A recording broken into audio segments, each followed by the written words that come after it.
تم یہ کہتے ہو ہم کو اذان سے پرابلم نہیں، مائک سے پرابلم ہے، ہم سمجھتے ہیں کہ اس کے پیچھے کیا جذبات ہیں۔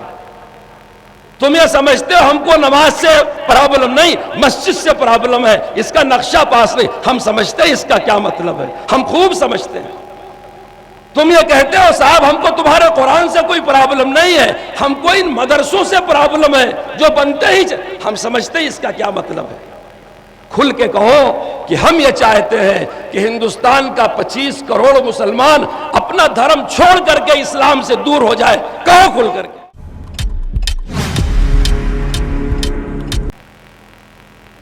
ملک تقسیم ہوا دو قومی نظریے کے تحت، فرقہ پرستوں نے اس کی تقسیم کرائی۔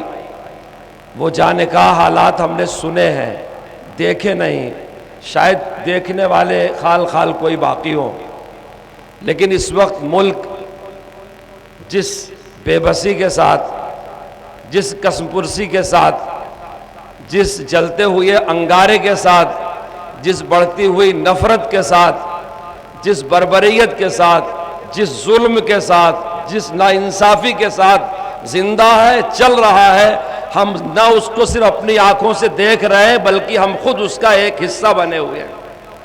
آپ تصور کریں جب آزادی میں مکمل آزادی کی تحریک پیش کرنے والی جمعیت علماء تھی کہ انگریز ملک چھوڑ دو، ہم کو مختصر آزادی، مشروط آزادی نہیں چاہیے، تو یہ تجویز سب سے پہلے جس اجلاس میں پیش کی گئی تھی اس کی صدارت کر رہے تھے علامہ انور شاہ کشمیری رحمۃ اللہ علیہ۔ پھر اور آگے بڑھیے تو یہ تجویز جب اسمبلی اور پارلیمنٹ میں پیش کی گئی تو یہ لانے والے تھے مولانا حسرت موہانی رحمۃ اللہ علیہ، اور جب تن من دھن کی قربانیاں دینی ہوئی تو سب سے آگے اپنے ہاتھ میں آزادی کا جھنڈا لے کے چلنے والے تھے شیخ الہند محمود حسن دیوبندی رحمۃ اللہ علیہ۔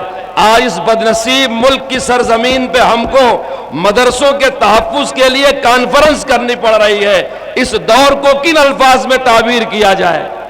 آزادی ہم نے دلوائی، جیل کی کوٹھریاں ہم نے آباد کی، ہندوستان کا بڑے سے بڑا لیڈر، اسے آزادی کی پاداش میں سزا ہوئی ہے، ملک کے اندر کی جیل میں ہوئی ہے۔ شیخ الہند، شیخ الاسلام، مولانا وحید احمد، مولانا وزیر گل، ان کے ساتھیوں کو مالٹا کی جیل میں بھیجا گیا ہے، انہوں نے ملک سے باہر کی جیل کاٹی ہے۔ ایک ایجنڈا تھا کہ ملک آزاد ہوگا، الحمدللہ ملک آزاد ہو گیا، دستور بن گیا۔ دستور کتنا بامانہ، کتنا وزندار، کتنا مؤثر بنا ہے، اس کا اندازہ اب ہو رہا ہے۔ 10 سال سے فرقہ پرست طبقہ اس دستور کی دھجیاں اڑانے پہ لگا ہے مگر کامیاب نہیں ہو رہا ہے۔ بنانے والوں نے کتنے اخلاص کے ساتھ دستور بنایا ہوگا، کتنی جد و جہد، کتنی جافشانی کے ساتھ اس کے دفعات مرتب کیے ہوں گے کہ حکمراں طبقہ چاہ رہا ہے کہ دستور کی دھجیاں اڑا دی جائے۔ یہ میں جمعیت علماء کے جلسے میں نہیں کہہ رہا ہوں، سپریم کورٹ کے جج کہہ رہے ہیں کہ بلڈوزر کی کارروائی اسمویدھانک ہے۔ مجھے سمجھایا جائے اسمویدھانک کا مطلب کیا ہوتا ہے؟ آئے دن کورٹ کچہری میں جج صاحبان کو بتانا پڑتا ہے کہ فرد کی آزادی کا مطلب کیا ہوتا ہے۔ حکمراں طبقے کو، وردی پہننے والوں کو، جن کی ذمہ داری تھی سمویدھان کی حفاظت کرنا، شہر کی اور ملک کی اور ناگرکوں کی حفاظت کرنا، کورٹ کچہریوں کو ان کو بتانا پڑتا ہے کہ سمویدھان کا تقاضا کیا ہے۔ اور اب معاملہ یہاں تک پہنچ گیا ہے کہ ہم کو آزادی کے 70 سال بعد ان مدرسوں کے تحفظ کے لیے میدان میں آنا پڑ رہا ہے جن مدرسوں کی پہلی صدا آزادی تھی۔ جسے انگریز نہیں بند کروا سکا اسے فرقہ پرست بند کروا سکتے ہیں؟ ہمارے ان مدرسوں میں سچا امبیڈکر وحد بستا ہے، سچا گاندھی وحد بستا ہے، یاد رکھو اصلی ہندوستان بستا ہے۔ ہمارے مدرسوں کے دروازے اجمیر شریف کی درگاہ سے لے کے اعظم گڑھ کے دیہات تک سب کے لیے کھلے ہوئے ہیں۔ ہم آنے والے کی ذات نہیں پوچھتے، ہم چھوا چھات کے خلاف ہیں۔ آنے والے کی زبان نہیں پوچھتے، ہم لسانی بنیادوں پر تفریق کے خلاف ہیں۔ ہم دھرم نہیں پوچھتے کیونکہ دھرم کی بنیاد پر 2 نیشن تھیوری کے ہم خلاف ہیں۔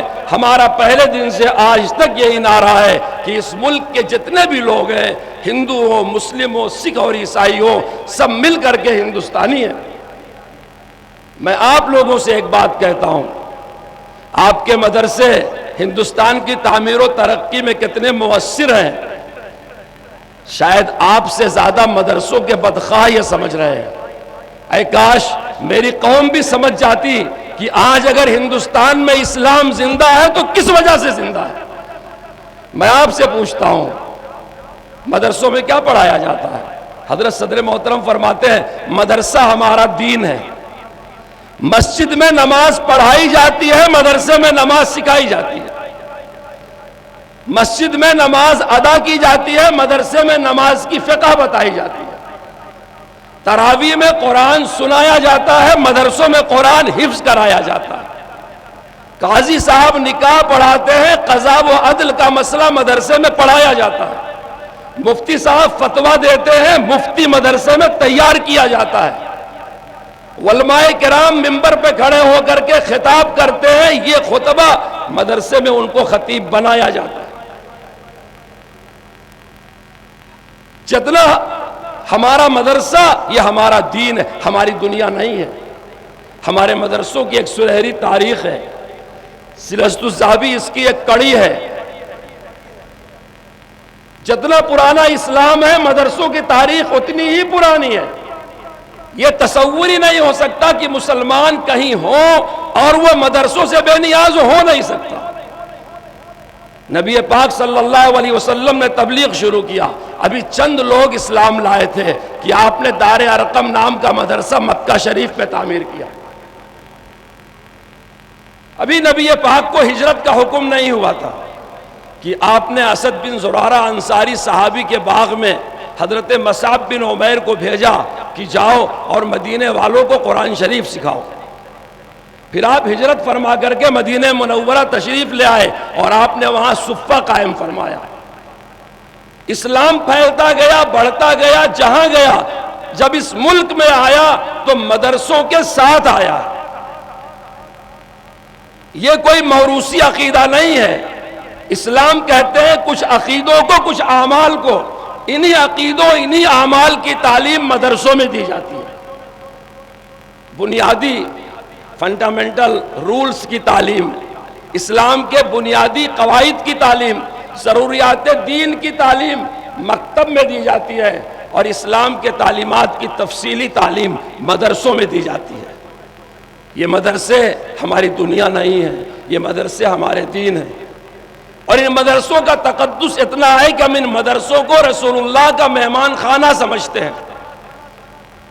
ہم یہ سمجھتے ہیں کہ جس انسان نے اپنی اولاد کو ہمارے پاس بھیجا ہے، محمد الرسول اللہ صلی اللہ علیہ وسلم کا علم نبوت حاصل کرنے کے لیے۔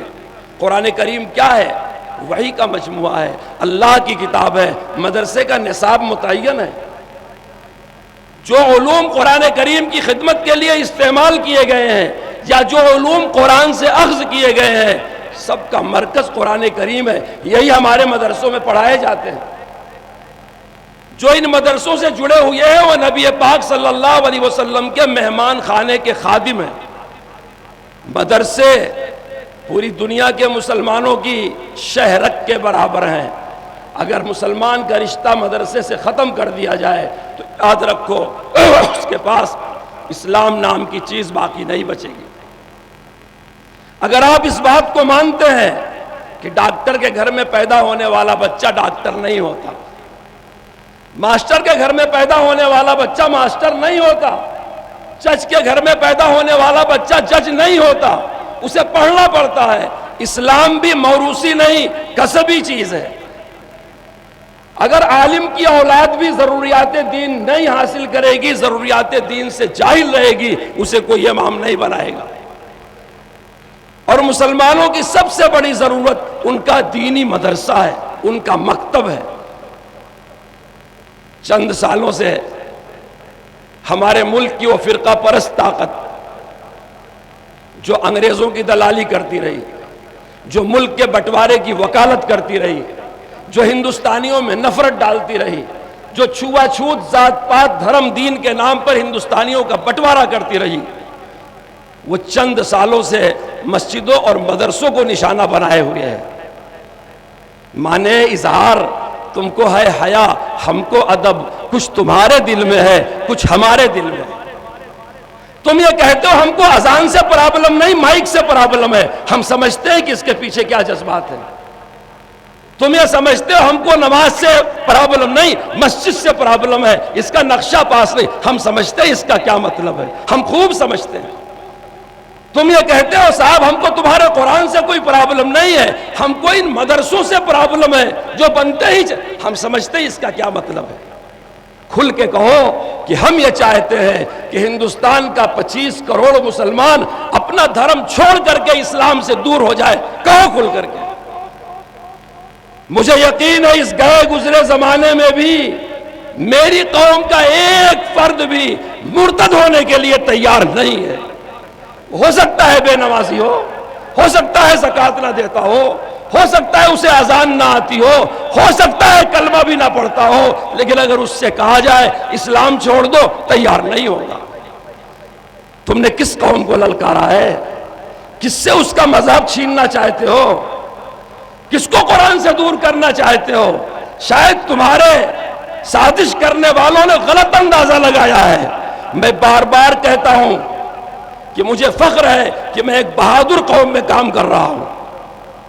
میری یہ قوم 25 کروڑ مسلمان جو شہروں سے زیادہ دیہاتوں میں پھیلے ہوئے ہیں، جن میں مالدار کم غریب زیادہ ہیں، مزدور زیادہ ہیں، جو آج چند سالوں سے حالات کے انگارے پر ہے، لیکن کیا مطلب ہے کہ اسلام چھوڑ دے؟ ممکن ہے کوئی میرے جیسا مولوی صاحب ڈر رہا ہو، ممکن ہے کوئی پڑھا لکھا آدمی ڈر رہا ہو، لیکن عام قوم کا حوصلہ بلند ہے۔ اس لیے قوم کی اس جرات، اس استقامت کو جمعیت علماء سلام کرتی ہے۔ ہم جمعیت علماء کے حوالے سے پورے ملک کا سفر کرتے ہیں، الحمدللہ مسلمانوں کا حوصلہ ٹوٹا ہوا نہیں ہے۔ جی انہی مسلمانوں کا جن کی پراپرٹیوں پر بلڈوزر کا رخ تھا، اور عجیب بات ہے اللہ کا عجیب و غریب بندوبست ہے۔ جمعیت علماء جس نے ملک آزاد کروایا، ملک کی تعمیر و ترقی میں حصہ لیا، کبھی سوچو مدرسوں کو ٹارگیٹ کرنے والے، کبھی سوچو کشمیر کو ترشیدہ بدن کس نے دیا ہے، بھوپال کو انداز سخن کس نے دیا ہے، پنجاب کو فصلوں کا دہن کس نے دیا ہے، یہ لال قلعہ تاج کوہن کس نے دیا ہے۔ تاریخ میں ہم چاند ستارے ہی ملیں گے، پتوں پہ سبھی نام ہمارے ہی ملیں گے۔ جیسے ہم نے آزادی میں حصہ لیا، ایسے ملک کی تعمیر و ترقی میں ہم نے حصہ لیا۔ دیکھو میں اپنی قوم کی طرف سے چیلنج کرتا ہوں، قانون پر سب سے زیادہ عمل کرنے والی میری قوم ہے۔ یہ بجلی کی چوری نہیں کرتی، ریلوے کے ٹکٹ کی چوری نہیں کرتی، یہ ریلیوں میں نکل کر کے سرکاری پراپرٹیوں کو نقصان نہیں پہنچاتی۔ کیا اسے غصہ نہیں آتا؟ جب اس کی مسجدوں پر بلڈوزر چلتا ہے تو کیا اس کو جذبات پر رنگ اختہ نہیں ہوتے؟ لیکن واہ ہے میرے قوم کی سنجیدگی، کبھی ہماری قوم نے سرکاری پراپرٹیوں کو نقصان نہیں پہنچایا۔ ذرا یاد کرو اگنی ویر کا معاملہ آیا تھا، کیا کیا ریکارڈ میں درج کیا گیا اور کیا کیا ہوا۔ ایسی ایک مثال پیش کر دو، ایک مثال پیش کر دو، جبکہ ہم کو ٹارگیٹ کیا جاتا ہے، ہم کو نشانے پر لیا جاتا ہے، ایسے نعرے لگائے جاتے ہیں کہ ہمارے جذبات برنگے اختہ ہوں، لیکن میری قوم ایسی ہے ان سارے حالات میں استقامت کے ساتھ کھڑی ہوئی ہے۔ موب لنچنگ کس کی ہوتی ہے؟ مسلمانوں کی۔ تعصب کی بنیاد پر گرفتاری کس کی ہوتی ہے؟ مسلمانوں کی۔ ہم سے پوچھو جمعیت علماء ٹرائل کورٹ سے لے کر کے سپریم کورٹ تک 800 سے زیادہ مقدمات لڑ رہی ہے، جن کو پھنسایا جاتا ہے شک شبہ کی بنیاد پر نہیں، تعصب کی بنیاد پر۔ 10-10 سال زندگیوں کے جیل خانوں میں ضائع ہو جاتے ہیں، اخیر میں ہمارے ملک کی معزز عدالتیں اس کو باعزت بری کر دیتی ہے، لیکن اس غریب کے 10 سال کی زندگی کے جو ضائع ہوئے ہیں اس کی تلافی کون کرے گا؟ اس کے بچے، اس کی بیوی جو در بدر کی، اس کی تلافی کون کرے گا؟ میں عرض کر رہا تھا کہ مجھے فخر ہے کہ میں ایک بہادر قوم میں کام کر رہا ہوں۔ میری قوم باحوصلہ ہے، بہادر ہے، سارے حالات آنے کے باوجود بھی وہ اپنے دین پر جمی ہوئی ہے، بلکہ پہلے سے زیادہ جمی ہوئی ہے۔ اور جہاں ضرورت پڑتی ہے ملی کام کے لیے کھڑے ہونے کی، جمعیت علماء کھڑی ہوتی ہے۔ جیسے ابھی آپ نے سنا مولانا کعب رشیدی صاحب سے کہ جمعیت علماء کھڑی ہوئی ہے، ایسے ہی بلڈوزر کا مقدمہ کون سپریم کورٹ لے گیا؟ جمعیت علماء کھڑی تھی۔ جس زمانے میں کرونا آیا ہوا تھا، مسلمانوں نے کلیجہ نکال کر کے رکھ دیا، لوگوں نے اپنے سگے ماں باپ کو دفنانے کی ہمت نہیں کیا، مسلمان آگے بڑھا، خدمت کیا اور دفنایا۔